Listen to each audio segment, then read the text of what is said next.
everyone. Hi guys, how are you?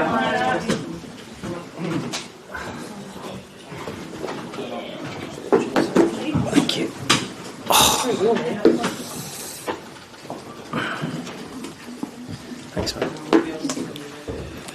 Hello, mate. Welcome to Mark's post-match press conference. Some familiar faces in, but if I don't remember your name, don't be offended. Who wants to start off? Ben, yeah. Hey, Mark. Hello, mate. Tough afternoon. Yeah. Overall. Yeah. I suppose how do you reflect, particularly on the goals that you conceded in the first? Yeah, rubbish, aren't they? They're rubbish. Yeah, from our perspective, I felt that we allowed too many individual duels to go immature. I felt that we made too many mistakes and really didn't make Chelsea work hard enough for them goals. You know, the one from the first one, we don't track the runner, right turn, and then we don't track Ramirez in the box. It's like two mistakes, and then we get run physically. So the one thing is, Dan, that we have, I have to fix that going forwards, and I have to make sure that we can't be physically outdone in games like this, because I'll just straight out there, it was nothing to do with the players' attitude. They didn't want to lose the game, of course they didn't, but Chelsea had everything and they were right on the edge, because they had everything to fight for, and they were right on the edge, and that was just too much for us in the physical stakes in this game, and something I have to fix going forwards into the summer and beyond. You mentioned before the cup final that you kind of knew what you needed to fix in the summer. You know, watching that against the champions, what's needed to win the championship. Yeah. You know, have you learned kind of, you know, anything else, or you know, have you identified anything else that needs fixing? I mean, there's no doubt we can't lose games on physicality, right? We've lost against Liverpool on physicality, and we lost against this game today was lost on physicality, and so we cannot allow that.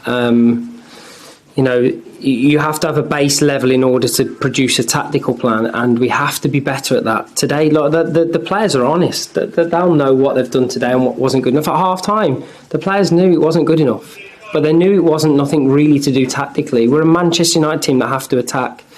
So if we have to put 11 players on Ramirez, then they'll just find a space somewhere else. So we have to take accountability for those individual duels, and that's something that's going to be absolutely paramount when I look at the planning phase for next year. Just final one, if you don't mind. Obviously, great that the majority of the crowd stopped at the end. But, yeah. You know, they've had a couple of really disappointing results at Old Trafford this year. So how important is it next year that, you know, any games at this stadium, you know, you perform a lot better? Yeah. I mean, regardless, we've underperformed at times in the whole season, whether we've been at Lee or not. So, yeah, look, of course, for all of the fans, we have the best fans. So a lot of them stay behind as well. So yeah, it's been a disappointing performance in both of those games, but that's something you have to grow from, Dan. Sometimes you have to take those. In your lowest moments, you learn the most and you get the most clarity. And I've been in low moments before, and I've been in low moments again. And I will learn most about our team, and I believe I know what I need to do. Thank you. Yeah, Mark, obviously 6-0 today. Do you think the scoreline reflects the gap between yourselves and Chelsea? No. I don't think it reflects the gap. I think it reflects the gap in the game, for sure. But apart from that, the counter-attacks were aggressive, they were physical, we knew that was going to happen. And then you get hurt on that, so you've got to defend those physicalities. But yeah, I mean, apart from that, no, I don't think that we're a 6-0 away from Chelsea. I don't think that at all. But we do need to continue to develop the depth of our squad in order to compete. If anybody doesn't see that, then they're not watching the game. You know, sometimes you need to be very realistic, and there's a gap for sure, and we need to do all we can. And I have to use all of my coaching now, and I have to use all of our 1% to try and bridge it. So it's something that we need to look at over the summer. Okay. Mark, you said obviously in the lowest moments. Yeah.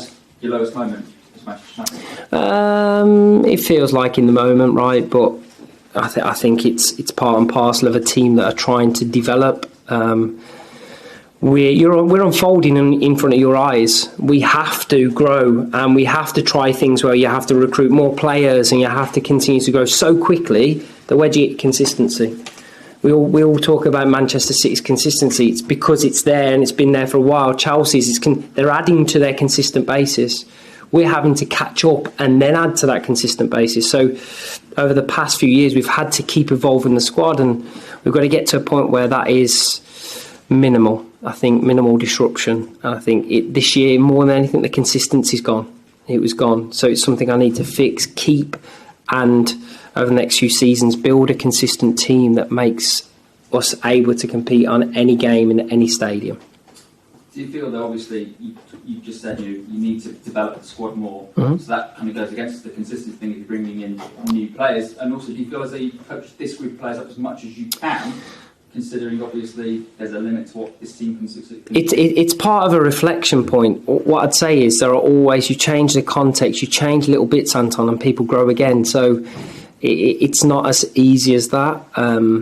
What I need to do is I need to go away and reflect on what we need to do as a team. I'm not going to be emotional in this moment because it doesn't serve you. What I need to do is I need to feel it, I need to assess it, and I need to work with the club in order to make sure we know those areas.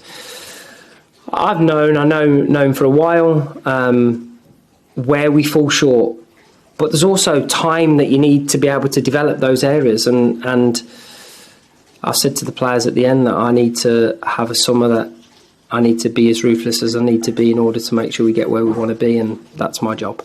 Finally, we're not going to speak to you for a little while now, Mm-hmm. so was that Marriott's last game for the club? I hope not. They are still conversations ongoing. And again, like at some point as a head coach, you have to walk away from that situation and allow your focus to be on the team. And same with Mary. Like me and Mary, I've said this a long time, me and Mary got a really good relationship, and I hope to work with her for many years to come. So I'm hoping that, we can come to some agreement, but I think it's important that we leave Mary out of that situation, and the two parties can continue to have conversation away from the player and the head coach. Thank you. Mark, just for the 28,000 who are here, we watch you do 6-0. We Yeah. say sorry to them today. Yeah, I mean, of course I do, Tom. Of course I do. I'm human, right?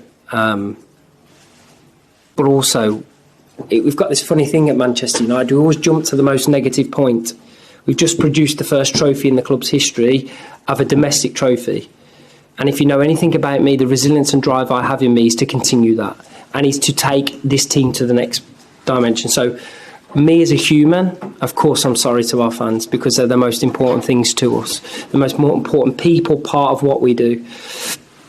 But also our fans are intelligent, and they understand the situation where we're at, and they understand the growth, and they understand how we're going to continue, and they know as a head coach that I will give absolutely everything, physically, mentally, in order to get our team to where we want them to be. Cool. It was similar to Anton's question a couple of days ago. Everton was looking to move to Barcelona. I guess just first time starts, your thoughts on that? Oh yeah, I mean, you're going to have a million of those, Tom. Like, it keeps your world going round, right?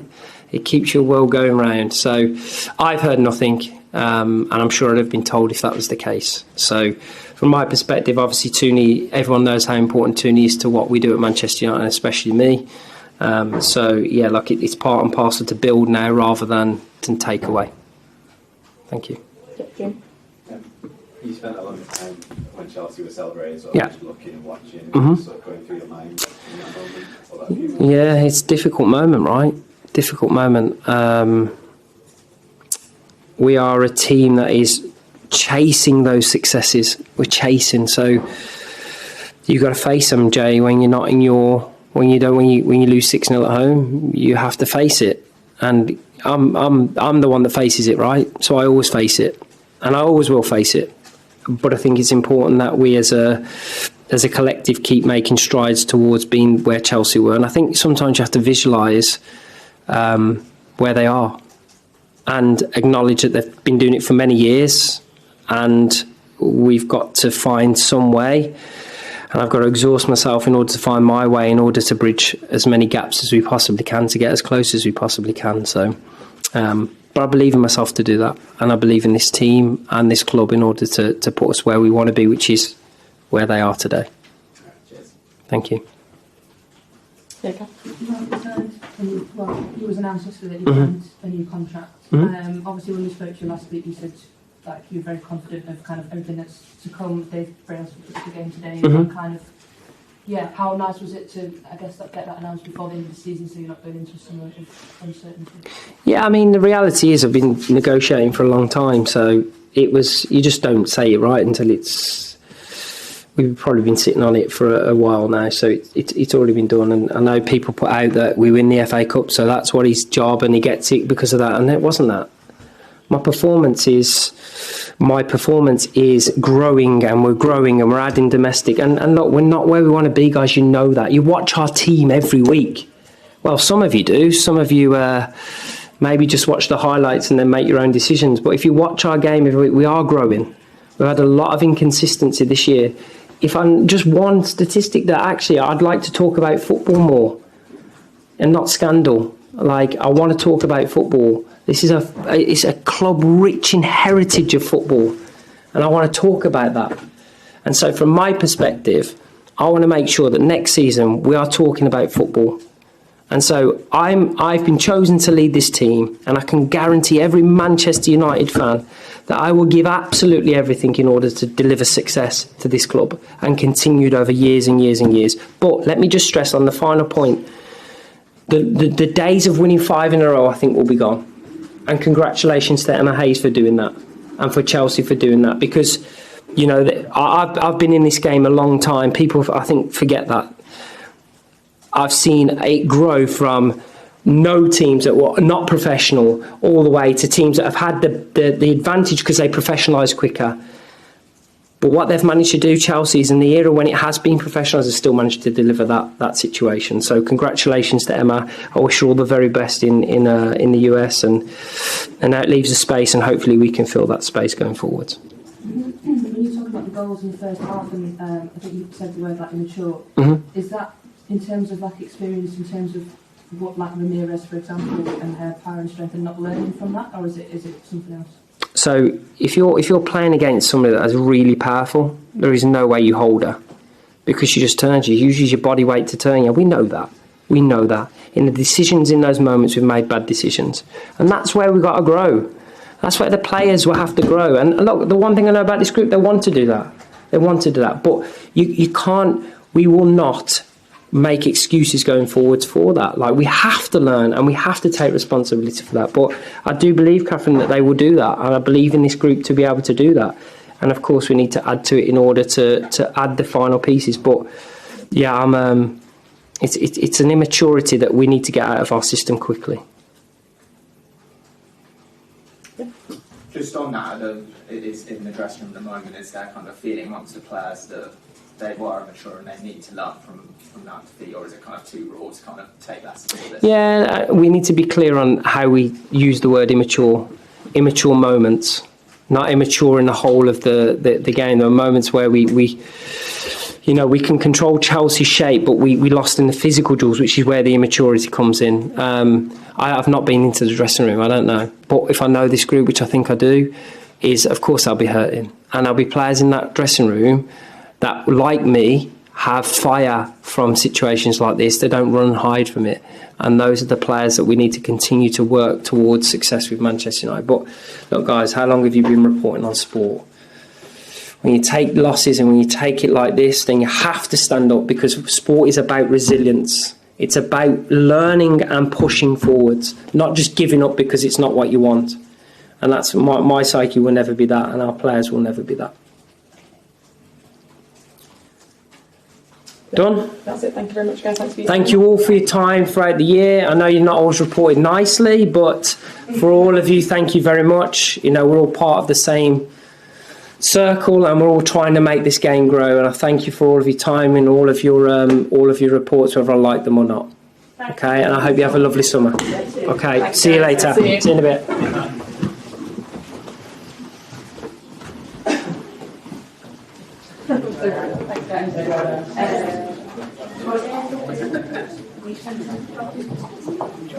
The press conference, because my mum's just had a photo with her in the Munich tunnel, literally.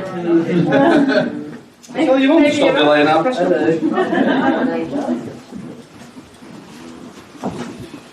Congratulations. Cheers, thanks.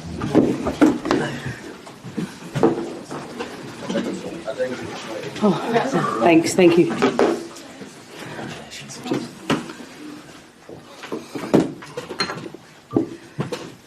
What's on the t-shirt? I don't actually know. Apparently you've just met my mum outside, Emma. She's lovely. There you go. Yeah. Yeah, the first team to do 5 back-to-back. Pep can do 4, can't he? Yeah. Let's make that clear. Not the first team in England to do it 5 times even. All right, I'm already emotional. Emma's last press conference. Who'd like to go first? Emma. Congratulations. Thank you. An unbelievable achievement. Was it the absolutely perfect day for you? Yeah, I mean, I think in a short answer, yes. It was Myra only did half a session yesterday. Let's start with that. She did half a session, and maybe in normal circumstances she wouldn't have played today. You could see her hamstring is taped up, and she'd had 5 or 6 days. So to be honest, I didn't know if she was going to be available for the game. And then I went into training, and she speaks Spanish, I speak Spanish. And I looked at her, she looked at me, and I was like, "You ready?" She was like, "I'm ready, I'm playing." And I think that gave us a big boost. Just had to manage that in training yesterday. But she was sensational. She was absolutely sensational the first half, but the whole team were. You seem quite emotional now for obvious reasons, but I know you said earlier in the week you didn't want to talk about your leaving, didn't want to let the emotions out. Yeah. Have you sort of allowed yourself to do that in this kind of last half an hour or so? I'm so tired. I am. I mean it. I'm exhausted from 12 years, not just 90 minutes of football. I don't know anyone does it for that length of time. I don't know how I've done it for 12 years, but I think, listen, I'm always so grateful for the players and what they've done for me and the club. I'm so relieved it's over. Anton? Yeah. Emma, how does it feel today? I know you always want to put the team first. Yeah, I do. But they wanted to put you front and centre today, so how did that feel? Cringy. You know, Kat, you can tell she's the American in the group because she's not afraid of that. I'm British, so I want to be like... Listen, if I wasn't a football manager, where I had to do a press conference every 3 days, I'm that person in the social group that's like, sits in the corner.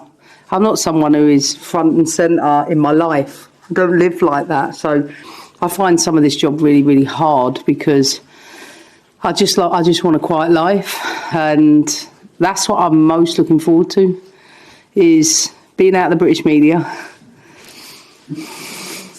No offence. Being out of the British media, having a different life, and being in a situation where I only have to do this and games every 6-8 weeks. Has this job changed you then? I'd say it's taken its toll on me rather than changed me. I categorically cannot carry on, so I am absolutely leaving at the right time. I don't have another drop to give it, whether it's whatever it is. There's so much of the job, not just this, it's dealing with people. And when you deal with people, I have such high standards for myself that maintaining that, I think, has become impossible.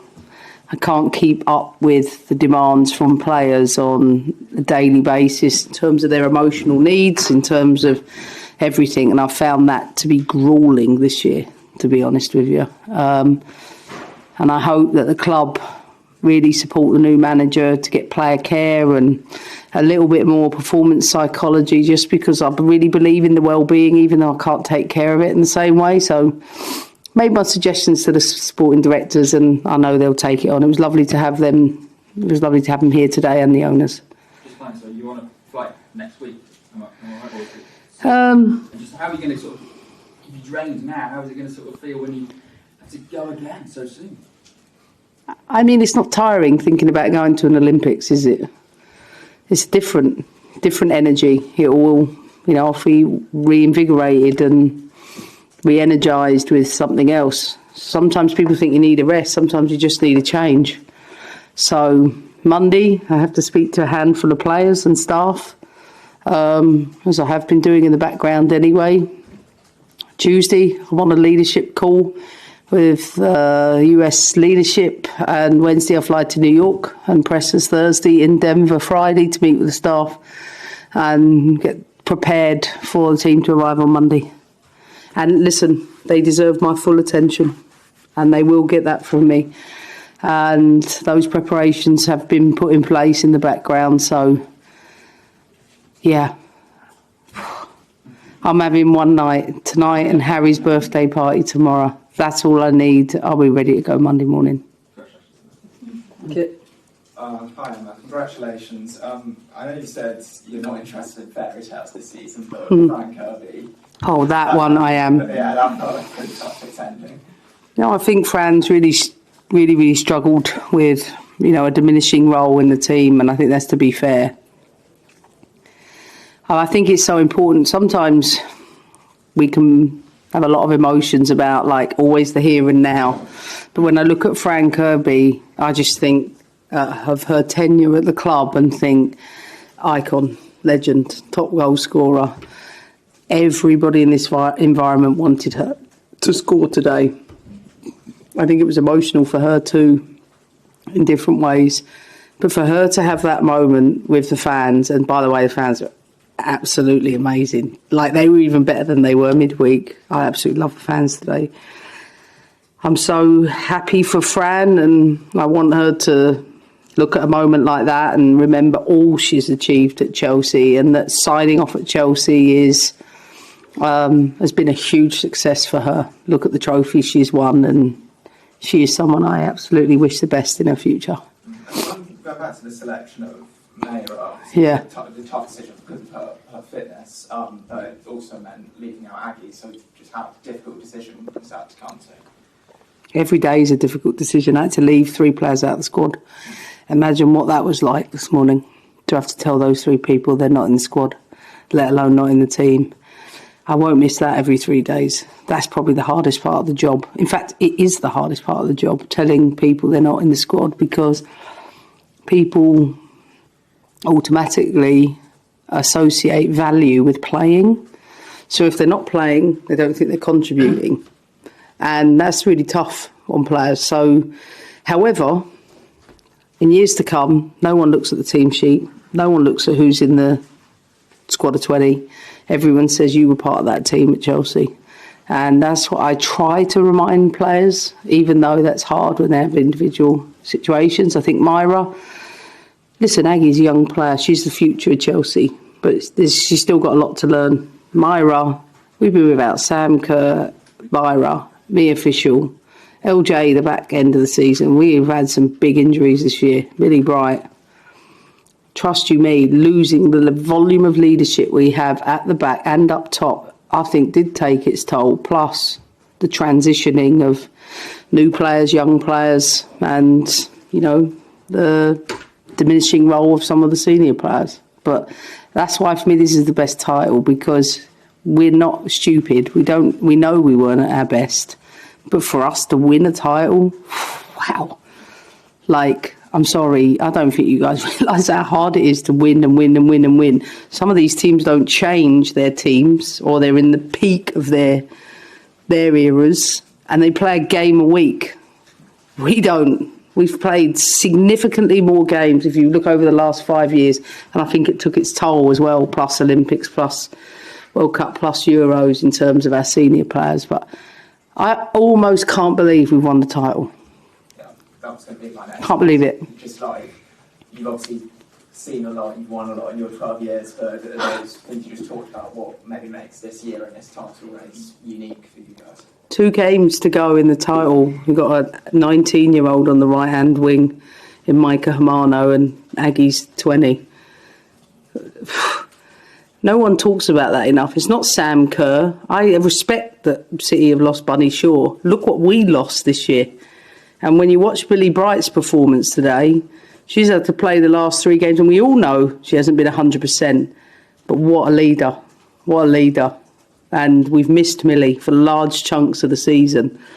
But I also think credit goes, I thought today was I picked a team that could handle that had the emotional maturity to handle today. That's why I put Musovic in. 27 years of age, played a third choice, sometimes second, rarely been the first. Oh, she's one of the most amazing humans I've ever coached, because she is someone who's been sat in the background, even when she hasn't been, felt she could impact the team in a way, to come in the last 3 games and keep 3 clean sheets. I think that's what epitomises Chelsea. Just last from me, does Liverpool away feel like a very long time ago now? I've been in City's position.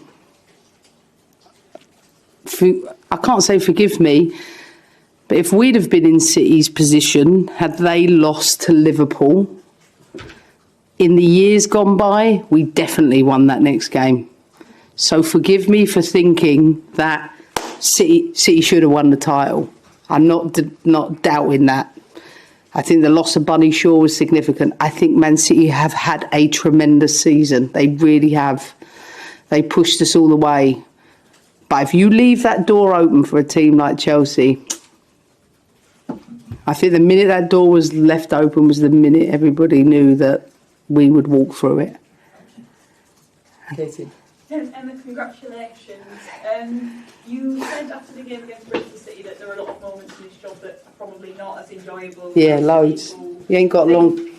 And you probably got a long list of them, but in terms of today, that was probably as comfortable and as emphatic a send-off as you could have hoped for. Were there any moments on the sideline when you had a couple of minutes or a couple of seconds to think, oh, I wish that this game would last forever, or this is the last time, or any moments like that on the sideline? Not one moment. Really? However, I did spend time in the second half looking at all the Sir Alex Ferguson stand, the 27 years, the volume of trophies, the quotes around the stadium, the history around this stadium.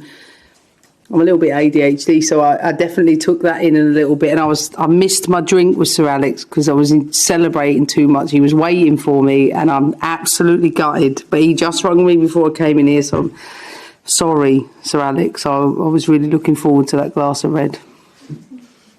And then you said before about how your dad told you when you were a teenager or early 20s to be the one that goes out and changes the game. Yeah. And there are probably a lot of things about the scale of the growth that you haven't foreseen, like you maybe didn't foresee the impact of the press or the scale of where it was. But when you look at your contribution to the game now, whether that's through Chelsea or as the game as a whole, how do you reflect on that?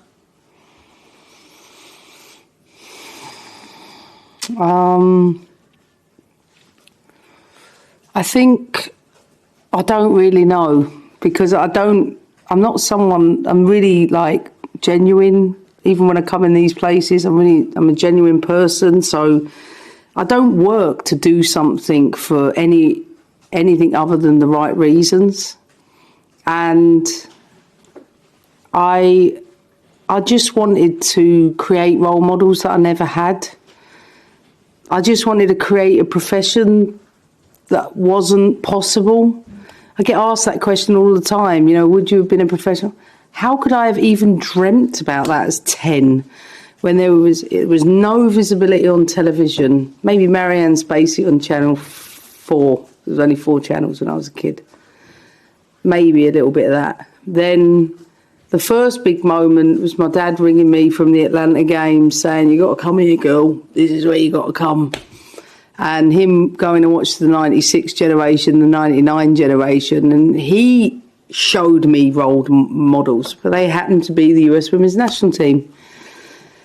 I just wanted, whether it's my niece Isabella or the scores of kids that are outside to screaming for a Millie Bright or a Fran Kirby autograph, to have what I didn't have, a Panini sticker album that I never had. Or I definitely, Harry don't like them, I love them, I still stick all the stickers in. I just wanted that, and I think this is really important. I thought about how I sign off today, and there's only one thing for me. We've all been told no. We've all been told it can't be done. We've all been told the boys come first. We've all been told it's a men's game. The crap we have to put up with. year after year, as is honestly is, I think, has definitely taken its toll on me this year. I've been fed up with most of it, to be honest with you. But to think that, I don't know how many were here today, there's a final game at Old Trafford, there's a sellout at Wembley, there's England winning the Euros in the first English team to do that. There is Arsenal selling stadium out after stadium, year after year. Game after game, and then what they're going to say. I think women's football will explode. It's already exploding, but it's going to really explode in the next few years. And that was all that I wanted. And just last one from me, because obviously you talked a lot about the emotional toll and how draining this is. Yeah. In terms of seeing something and wanting something and imagining something that 90% of the people can go, oh, that's not going to happen. How do you even envisage that in your head? I just always go back to Bruce Buck. When he said to me, maybe after my first year, wasn't even that, it was the first time I'd asked him for money. And he said, Emma, I want to change the pub conversation. I like to change it from it always being about Arsenal. And I was like, yes, this is brilliant. But you're going to have to invest in it. And it takes Bruce Bucks, it really does, or whomever they are in every club, to believe in someone or something. And then what happens is competition. Chelsea get a little bit, then we have to create an infrastructure that brings the rest up. And all I've ever set out to do was just drive it. And I hate naysayers. I can remember even when I used to say some of these things, so many people in the women's game, it's unrealistic, it's going to collapse, it can't sustain it, you can't invest this money. And I always think the same thing. Why are we always so negative about investing in women? People say to me, you have the biggest budget. I'm like, you should pat me on the back. You should say, well done for paying women properly. Why do you always use it as a negative situation? And I've always felt really strongly about women and championing that and giving opportunity and leaving it in the place that I dreamed about seeing. But of course, there's only so many. I'm done. I'm beaten. I'm done. Congratulations, Emma, and good luck with the US. Thanks. Emma, is this the end of your Chelsea story, or is it just a chapter? That's a great question. Thank you. I'll repeat it again because I didn't catch it on my screen. Emma, is this the end of your Chelsea story, or is it just the end of a chapter? Well, if I'm to ever be around club football again, I don't suspect it will be in coaching. But when my tenure is done with the United States, if Chelsea ever need me, they know what my number is. Thank you. We'll leave it there. Thank you. Emma, just before we go, Sorry, Tom. We all kind of want to say to you, really, just probably three things. First being thank you for the time you've given us. Thanks, Tom. Thanks for a lift back from Lyon when there was strike. Always.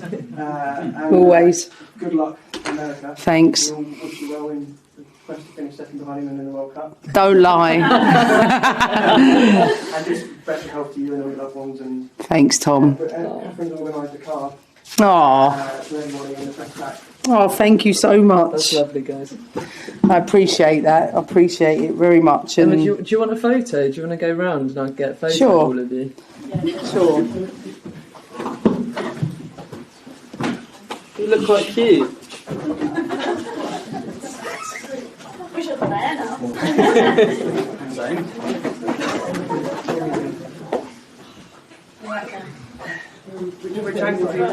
That's it. Feel like Harriet now. All right.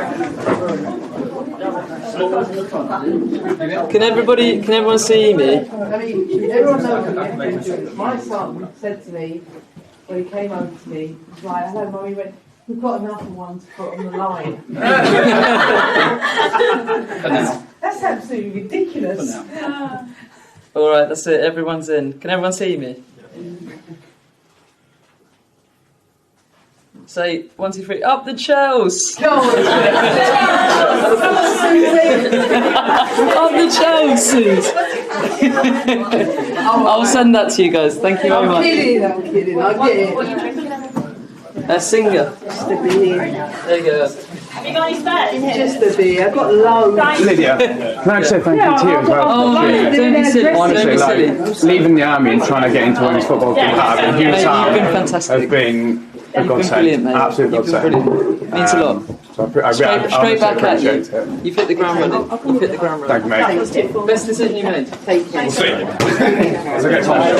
I can't believe it. I'm so happy. Did you get your shirt? Did you get your shirt? I'm so happy.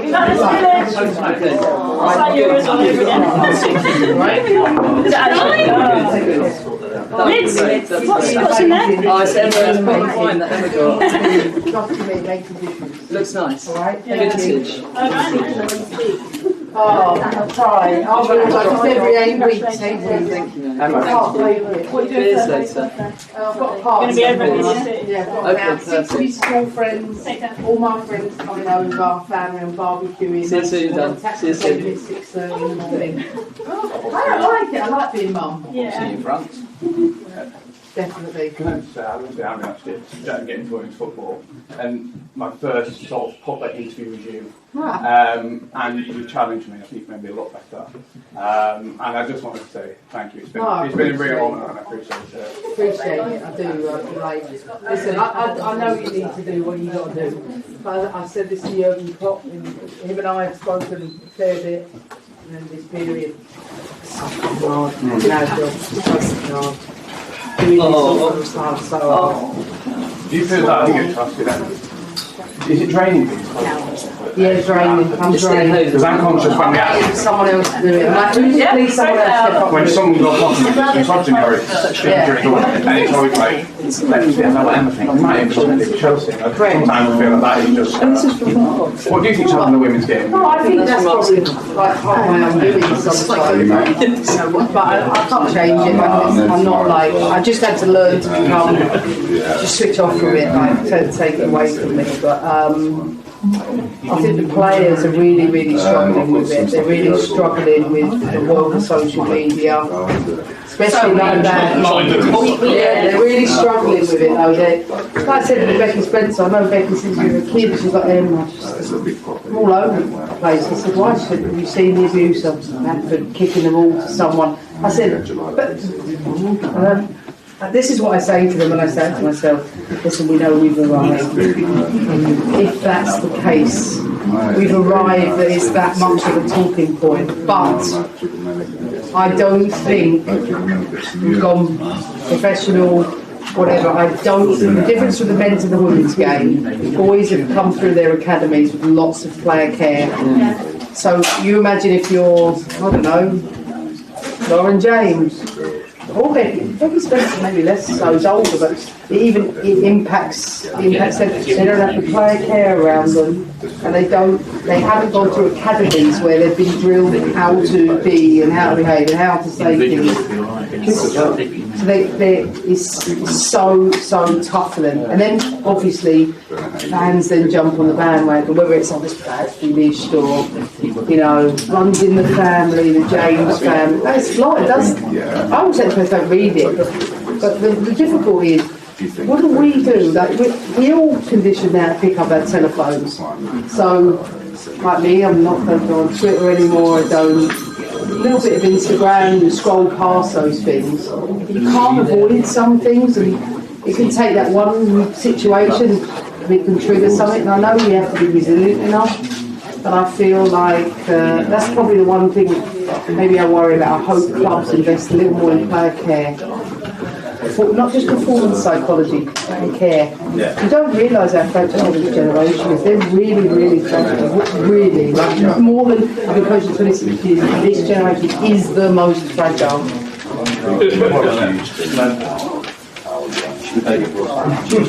Emma, go celebrate. Don't wait. Thanks. Take care. Thanks, Liz. All right, say hi to Molly for me, all right? See you guys at some point, maybe at Olympic gold medal final. Have a go, we've got to fucking beat the Spanish at some point. Someone said proposal.